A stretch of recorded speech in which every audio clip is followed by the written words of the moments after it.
துரோக அனைத்து இந்திய அண்ணா திராவிட முன்னேற்ற கழகம் ஒரு வார்த்தை பயன்படுத்தியிருக்கிறாங்க. அது நாங்கள் இல்லை, அது திமுக தான் அந்த நாட்டிற்கு துரோகம் விளைச்சிட்டு.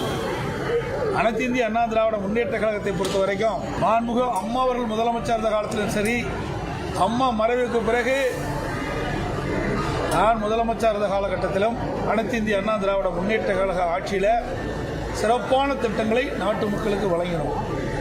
சட்ட ஒழுங்கு சிறப்பாக பேணி காக்கப்பட்டது.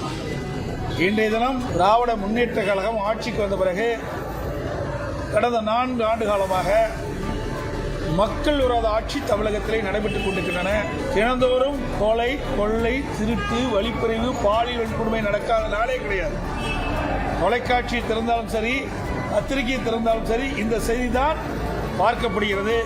அப்படி ஒரு மோசமான ஆட்சி தமிழகத்திலே இன்றைய தினம் நடைபெற்றுக் கொண்டிருக்கிறது. திரு ஸ்டாலின் மாடல் ஆட்சி தான் துரோக ஆட்சி என்பதை இந்த நேரத்திலே குறிப்பிட விரும்புகிறேன்.